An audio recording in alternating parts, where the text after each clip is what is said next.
Bonjour à tous, j'espère que vous êtes en super forme. Aujourd'hui, je vous propose une vidéo spéciale sablé de Noël ou sablé pour les fêtes ou pour toute l'année. Je vous propose 3 recettes. 2 recettes sucrées avec 2 recettes complètement différentes. Une recette avec de l'huile et des épices et une deuxième recette avec du miel, du beurre, un vrai régal.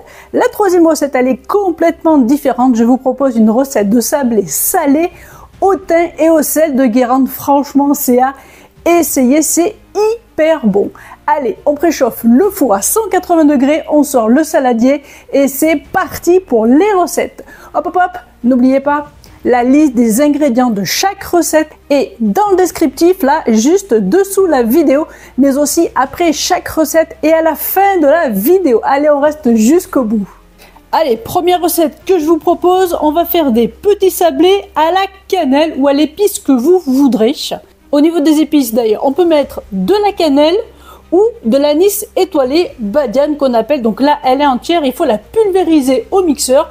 Dans tous les cas, il nous faudra 2 cuillères à café rases de cannelle ou de badiane. Ensuite, on va mettre de la farine. Donc là, j'ai fait un mélange de farine semi-complète. Donc la T110, je vais mettre 40 grammes. Et je vais compléter avec 85 grammes de farine classique, la T45 ou la 55. Si vous n'avez pas de farine complète, c'est pas grave. Vous mettez 125 grammes de farine classique. Il nous faudra 2 œufs. Un œuf pour la pâte et un œuf pour le glaçage, parce qu'après vous verrez, je vais mettre un petit glaçage sur les biscuits qui vont donner un petit charme adorable. Il nous faudra aussi un petit peu de maïzena, 30 grammes, 4 grammes de levure chimique, c'est-à-dire un tiers du sachet. Il nous faudra 50 ml d'huile de tournesol et du sucre en poudre en plus du glaçage, 60 grammes pour la pâte à sabler. Allez, on va faire direct notre pâte. Le glaçage, ce sera pour la fin de la recette. Donc, je commence par mettre mes farines. Donc, la farine complète. La farine 45. J'ajoute le sucre. Je mets mes 4 grammes de levure chimique. Hop, je n'oublie pas ma maïzena. Hop, je remue.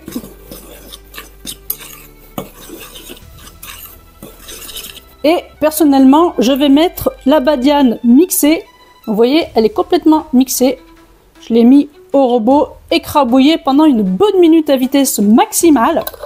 Donc je le répète, là vous pouvez mettre cannelle, ce que vous aimez. On peut même mettre du gingembre, ça va bien aussi. Ou du 4 épices. Donc voilà, tous nos ingrédients secs ont été ajoutés. Hop, je casse mon œuf.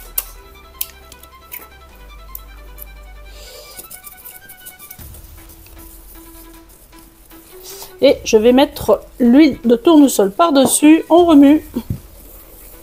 Je commence avec des baguettes, mais vous pouvez aller direct avec les doigts. Hop, et on va finir avec les mains. Donc on forme une boule.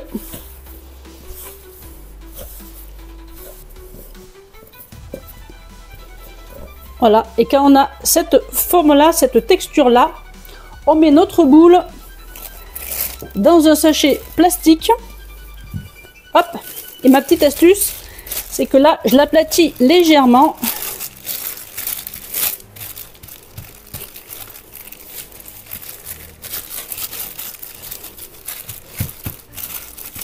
Comme ça. Et là, on la met au frigo 1 heure. C'est parti. Hop, je récupère ma pâte du frigo. Je crois que c'est cassé en demi. C'est pas grave, de toute façon, je comptais la diviser. Alors, j'ai légèrement huilé mon tapis pour étaler. Ça va aider la pâte à ne pas coller complètement. Et donc, je vais étaler ma pâte.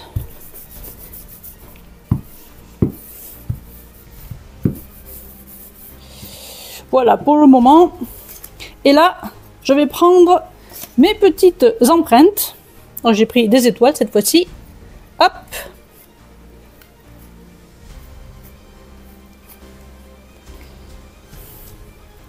Et je vais les récupérer avec mon couteau. Ce sera plus propre.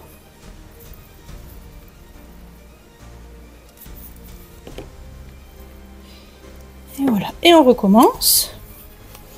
On reforme notre boule, on étale et on fait nos empreintes. Voilà, au final, j'ai rempli ma plaque à pâtisserie. Je vais enfourner 15 minutes à 180 degrés. Voilà, je viens de sortir mes petites étoiles, mes petits sablés du four. On les laisse vraiment refroidir avant de s'occuper du glaçage. Après, le glaçage est en option, bien entendu, on peut les manger comme ça. Allez, on se retrouve quand c'est complètement refroidi. Allez, on passe à la partie glaçage, la partie décoration. Donc, j'ai séparé le blanc du jaune. Je vais mettre le blanc de mon œuf dans le saladier. Là, j'ai préparé 200 g de sucre glace. Donc, je vais commencer avec 200 g de sucre glace et ensuite, on va ajuster. Donc, je mets mon sucre glace. Hop.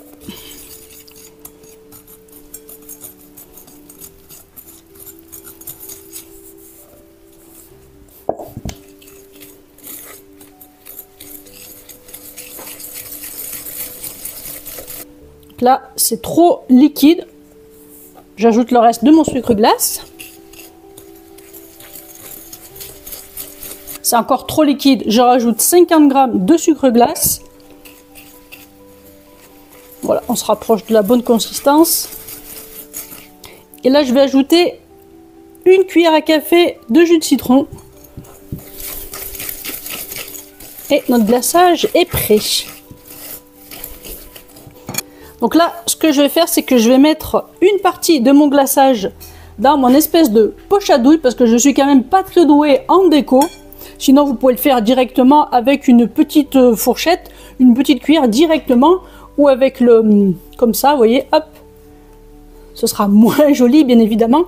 Mais si vous n'avez rien d'autre, ce n'est pas grave. Il faut s'adapter à ce qu'on a. Donc, bah, du coup, celle-là, je vais la faire comme ça, direct en live, sans trucage, hein, vous voyez. Et voilà, et là je dépose sur ma plaque à pâtisserie pour que ça fige un petit peu. Allez, je vais mettre dans ma fameuse poche à douille.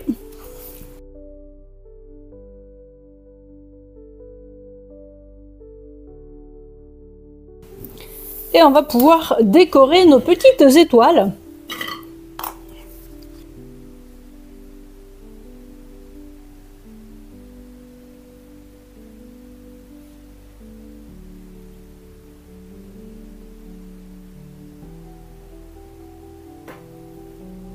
Et voilà, je vous avais prévenu que j'étais pas très douée en déco. Hein. On va essayer de faire des points, ce sera peut-être... Hop. Essayer de faire des étoiles. Voilà, à vous de jouer avec votre imagination ou vos capacités artistiques. Bon voilà, comme vous le voyez, je n'ai pas du tout fait l'école des beaux-arts, je ne suis pas du tout une artiste. Mais bon, voilà, ça nous fait une petite déco, je vous rappelle, elle est optionnelle. Bon, ça rajoute un petit charme et puis libre à vous de faire les formes que vous voulez. Allez, on continue. Deuxième recette, la pâte va être complètement différente. Cette fois-ci, je vais mettre du beurre et du miel. Et au niveau des arômes, j'ai choisi anis, de l'anis. Franchement, ça sent hyper bon. Alors, je les achète comme ça en sachet. Et ensuite, je les mets dans mon sac en plastique. Et avec mon rouleau à pâtisserie, pof pof, je le réduis en poudre. Vous pouvez le faire aussi au mixeur, il n'y a pas de souci. Et ça sent hyper bon. Franchement, moi, j'adore ce parfum. Alors, à vous d'essayer. Vous pouvez bien entendu mettre de la cannelle comme d'habitude, j'ai envie de dire. Mais voilà, moi franchement, l'anis, ça va parfaitement dans ces petits sablés pour Noël ou pour toutes les occasions d'ailleurs. Au niveau des quantités, il nous faudra donc 50 g de miel que je compléterai avec 85 g de beurre. On est sur du beurre doux. On va mettre un œuf, 45 g de sucre. J'ai choisi de la cassonade ou du sucre roux. On va mettre de la maïzena 65 g et 150 g de farine. Pour les épices, 2 cuillères à café, c'est parfait de mon côté. Ce sera bien entendu à ajuster selon la puissance de vos épices. Allez, on sort le saladier et on va préparer notre pâte. Donc, dans une petite casserole, je vais mettre le beurre que j'ai coupé grossièrement et j'ajoute les 50 g de miel directement dans la casserole. Donc là, j'ai pris du miel d'acacia. Hop, parfait. Et là, je vais mettre à fondre à feu doux, que tout soit fondu. Vous allez voir, ça va dégager un arôme hyper génial. Allez, on va faire fondre ça. Et je sors le saladier pour la pâte. Donc, je commence par mettre mes 150 g de farine dans le saladier.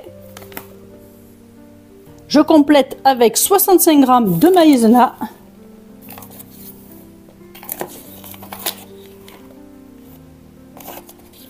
J'ajoute mes 2 cuillères à café rases que j'ai écrasées tout à l'heure, 2 cuillères à café rases. On va mettre 45 g de sucre roux.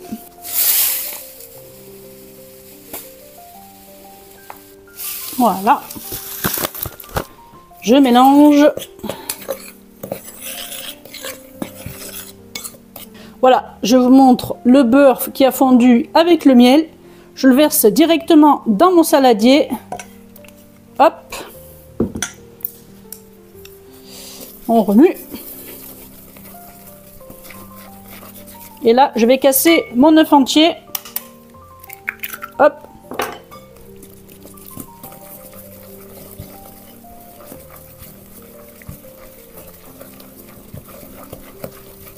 La pâte est un petit peu molle, ne vous inquiétez pas, on va la mettre au frigo aussi.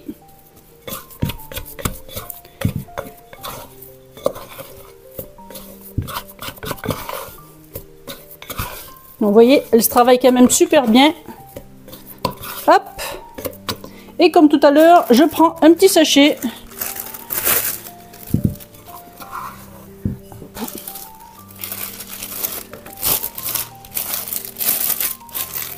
Je l'étale comme ça, hein. Hop. Et direction le frigo pour une grosse demi-heure. Voilà, je viens de récupérer ma pâte du frigo. Hop, je vais la séparer en deux pour l'étaler plus facilement.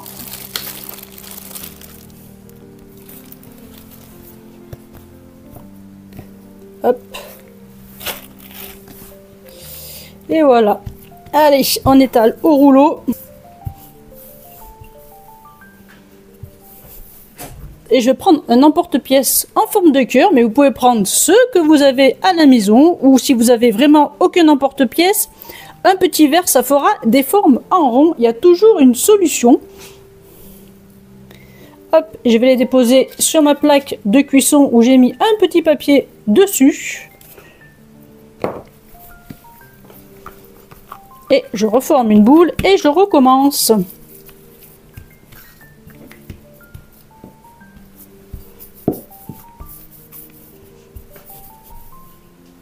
Voilà, j'ai rempli ma plaque à pâtisserie et je vais enfourner 15 minutes à 180. Voilà, je viens de récupérer mes cœurs du four. Comme vous pouvez le constater, je n'ai brisé aucun cœur, si je me permets cette petite phrase. Ils sont magnifiques, ça sent hyper bon. Le miel, là, l'anis, ça ressort parfaitement. On laisse complètement refroidir et on va présenter dans une belle assiette. En option, comme tout à l'heure, on peut faire un glaçage. Personnellement, ceux-là, je les laisse tels quels.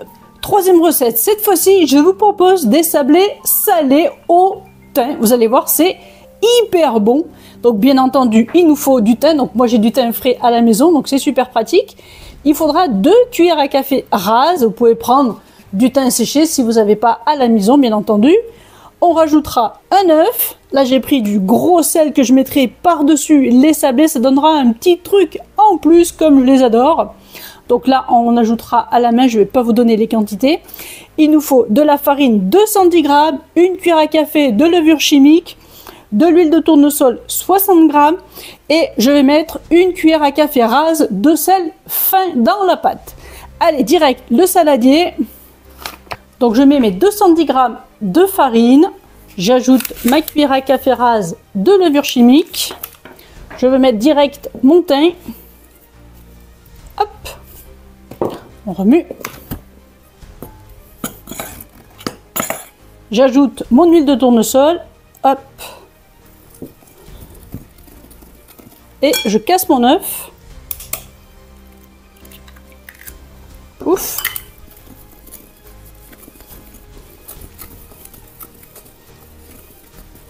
Et là, je vais ajouter ma cuillère à café de sel fin. Je commence par le bord.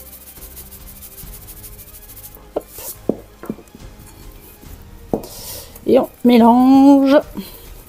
On va faire notre pâte. Et on termine à la main.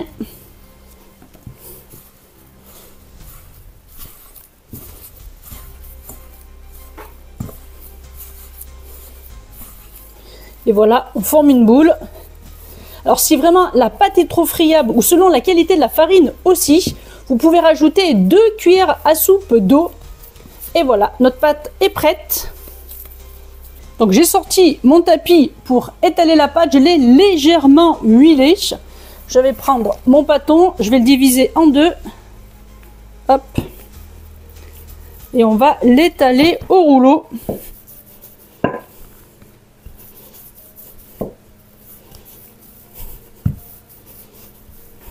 Voilà, et là j'ai pris un petit emporte-pièce en forme de rond, de je sais pas quoi. Et hop, on va découper nos petits sablés au thym et au gros sel.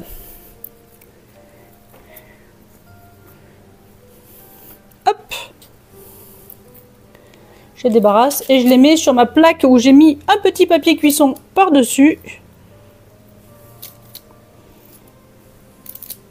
J'ai oublié de vous préciser, encore une fois, on préchauffe le four à 180 degrés quand on commence la pâte, parce que celle-là, il n'y a pas de repos. Voilà au final ce que ça donne. J'ai rempli ma plaque de pâtisserie. Et là, je vais ajouter un petit peu de sel de Guérande sur chaque petit sablé. Vraiment 2-3 petits grains de sel pour ajouter ce croquant et cet effet salé. Avec le thym, ça se marie hyper bien. Hop, je les enfonce légèrement. Et je vais enfourner 15 à 20 minutes à 180 degrés. Allez, c'est parti pour le four. Ça y est, je viens de récupérer mes sablés salés, c'est un petit peu dur à dire, mes sablés salés au thym avec un petit peu de sel de Guérande dessus. Donc, ils n'ont pas trop coloré, c'est normal. Donc là, vous voyez, hop, ils se détachent hyper facilement. Il n'y a plus qu'à débarrasser et à présenter dans une belle assiette. Voilà, je vous montre en gros plan ce que ça donne. Hop. Des jolis petits sablés salés. Regardez-moi ça.